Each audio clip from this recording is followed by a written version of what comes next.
시험사 김명택입니다. 이번 시간에는 동구봉의 학과 특례 사례 7번을 살펴보도록 하겠습니다.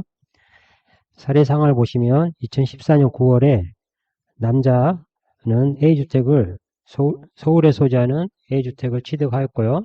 서울 소재 A주택을 취득하고 여자의 경우에는 21년 8월에 경기도에 소재하는 B주택을 취득했습니다.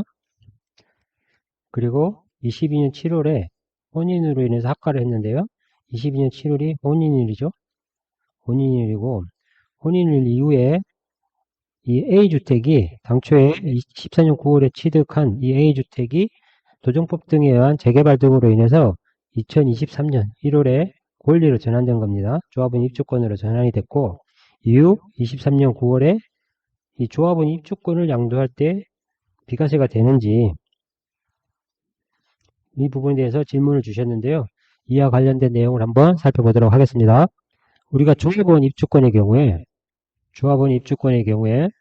원조합원 입주권하고 원조합원 입주권과 승계조합원 입주권으로 구분할 수 있는데요. 당초에 갑의 경우에 예를 들어서 A주택을 취득하고 이후에 재개발 등으로 인해서 도정법 등에 의한 재개발 등으로 인해 가지고 사업시행 인가나 그리고 관리처분 인가가 되죠. 인가로 인해서 당초에 A주택이 A 조합원 입주권으로 변경이 되는 거죠.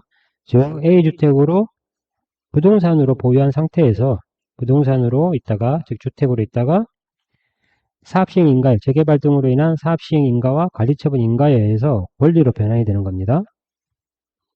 권리로 변환되는데 이거를 우리가 원조합원 입주권이라고 하죠. 이게 부동산이 재개발 등으로 인해서 사업시행 인가일 이후에 권리로 전환된 경우에 이걸 원조합원 입주권이라고 하고요. 이렇게 사업시행 인가일이나 관리처분 인가일이 전환일이 되겠습니다. 그리고 반면에 승계조합원 입주권은 이 권리 변환일 이후에 조합원 등으로부터 취득한 경우죠. 이 경우에는 승계조합원 입주권이라고 합니다. 즉 조합원으로부터 취득한 조합원 입주권의 경우이고요. 당초부터 권리를 취득한 거죠. 이 또한 권리입니다. 권리에 해당이 되고요. 우리가 1세대 1주택에서 1세대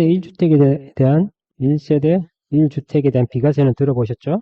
네, 1세대 1조합원 입주권의 비과세는 여러분 혹시 들어보셨습니까? 아마 거의 들어보시지 못했을 건데요. 이렇게 지금 갑의 경우에 A주택이 보유하다가 재개발 등으로 인해서 사업시행 인가일 이후에 권리로 변환이 되었고 그 권리를 원조합원 입주권이라고 하는데요. 이때 원조합원 입주권을 양도했을 때 비과세가 되느냐 이 부분인데요.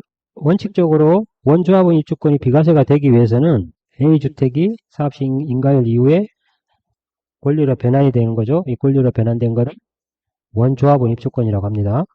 이 원조합원 입주권에 대해서 양도시에 우리가 비과세가 가능한 경우가 있는데요. 이 비과세 요건을 살펴보면 사업시행 인가일 현재, 관리처분 인가일 현재, 즉 권리로 전환된 날, 전환일 현재 충족하고 있어야 됩니다. 즉 전환일 현재 부동산으로서 2년 이상 보유, 2년 이상 거주 요건을 충족하고 있어야 되고요. 그리고 다른 주택이나 분양권을 보유하고 있지 않아야만 됩니다. 이럴 경우에 이 양도시에 원조합원 입주권에 대해서 비과세가 가능하죠. 그리고 원조합원 입주권이 비과세되는 경우가 또 이 원조합원 입주권이 있는 상태에서 있는 상태에서 우리가 새로운 주택, 다른 주택을 취득하고요. 다른 주택을 취득하는 거죠. 다른 주택을 취득하고 이 취득한 날로부터 3년 이내에 원조합원 입주권을 양도할 때 그 경우에도 원조합원 입주권에 의해서 비과세가 됩니다. 즉 3년 이내에 원조합원 입주권을 양도할 시에 비과세가 되는데요. 모두 권리 전환일 현재 주택으로서 비과세 요건을 충족하고 있어야 된다. 이 경우에 원조합원 입주권에 대해서 비과세가 가능하다.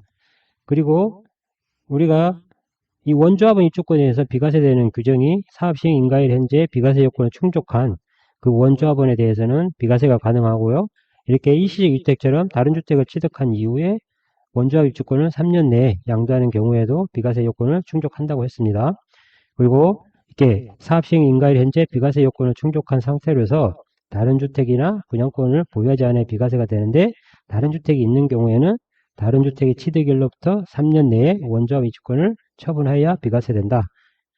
그리고 이게 시행 인가일 이후에, 전환일 이후에 조합원 등으로부터 취득하는 것을 승계조합원 입주권이라고 했죠. 승계조합원 입주권에 대해서도 비과세가 가능한가?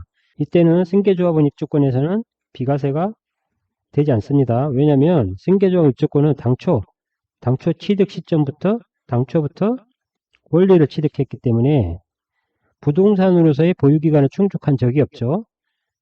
사업시행 인가일 현재 부동산에서 보유기간을 충족한 적이 없고, 사업시행 인가일 이후에 취득한 그 입주권이 승계조합원 입주권이기 때문에 승계 입주권에 대해서는 비과세가 되지 않습니다. 그래서 사례로 돌아가서 보시면, 즉 A 입주권을 양도를 했는데요. 이때 A 입주권이 비과세가 되기 위해서는 비과세 요건으로 전환일 현재, 전환은 23년 1월에 전환이 됐죠. 이게 전환일이고요. 전환일 현재 부동산으로서의 주택으로서의 비과세 요건을 충족하고 있어야 되는데요. 이 A 조합원 입주권이 23년 1월에 권리로 전환된 이 시점에 부동산으로서의 보유기간은 당초 14년 9월에 취득했기 때문에 8년 이상 보유라고 했죠. 8년 이상 보유해서 2년 이상 보유 요건을 충족하고 있고, 14년 9월 서울지역은 조정대상 지역이 아니기 때문에 조정지역이 아니므로 거주 요건은 없습니다.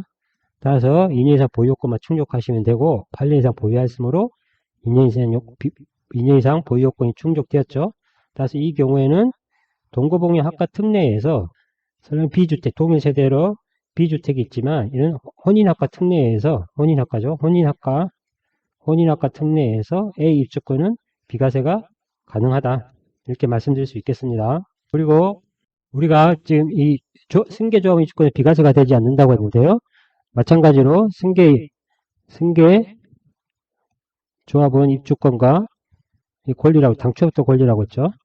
그리고 유사한 분양권의 경우에도 처음부터 권리를 취득한 거죠. 그래서 어떠한 경우에도 이 두 가지 경우에는 비과세가 되지 않는다. 이 부분도 기억해 주시고요.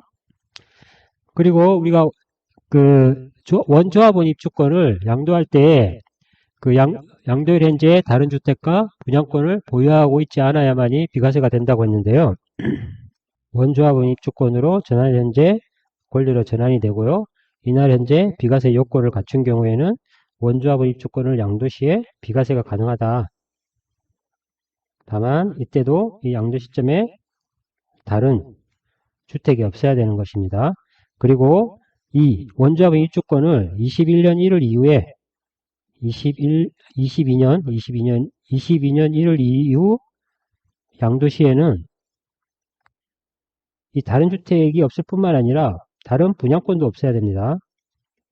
분양권도 없어야 되는데, 이 원조합원 입주권은 22년 1월 이후 시행할 때 다른 분양권도 없어야 된다고 하였기 때문에, 이때의 분양권, 우리가 지금 다른 주택과 분양권이 없어야 된다는 얘기는 주택으로, 그죠? 주택으로 보는 것들이 없어야 된다는 의미고요. 주택은, 이 다른 주택의 경우는 주택이기 때문에 당연히 원조합 입주권 당시에 보유하고 있지 않아야 되죠. 이 다른 주택이 있을 때 원조합 입주권이 비과세 되는 경우에는 다른 주택을 취득한 날로부터 3년 내에 원조합 입주권을 처분할 때만 비과세가 가능하고요.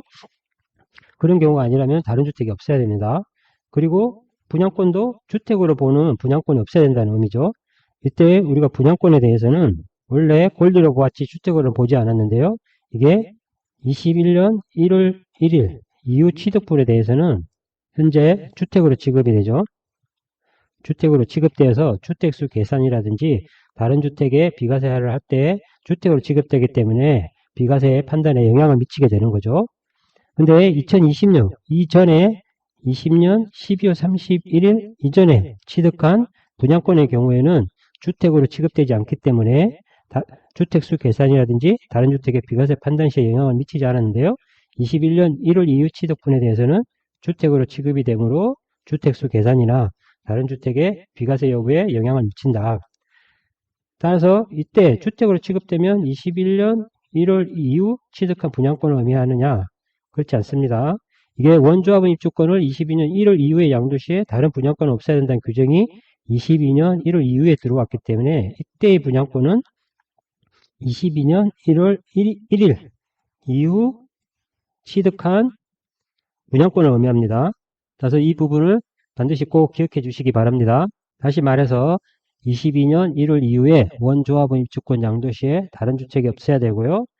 그리고 22년 1월 이후에 취득한 다른 분양권이 없어야 됩니다. 따라서 21년 12월 31일 이전에 취득한 분양권이 있는 경우에는 무방하다는 뜻입니다. 그리고 우리가 이 원조합원에 관련된 내용을 정리하면 원조합원 입주권은 권리 전환일 현재, 그죠? 권리 전환일 현재, 즉 사업시행 인가일이나 관리처분 인가일 현재 주택으로서 비과세 요건을 충족하여야 양도시 다른 주택이나 분양권을 보유하지 않거나 또는 원조합원 입주권 외에 1주택을 보유한 경우에는 그 주택의 취득일로부터 3년 내에 원조합원 입주권을 양도시에 비과세를 받을 수 있다라고 했죠. 그리고 우리가 승계조합원 입주권과 분양권에 대해서는 당초부터 권리이기 때문에 어떠한 경우에도 비과세가 되지 않는다라고 말씀드렸습니다.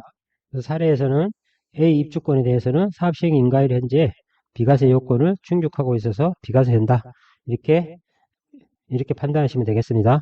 이상으로 동거봉행 학과특례 사례 7번을 살펴보았습니다. 감사합니다.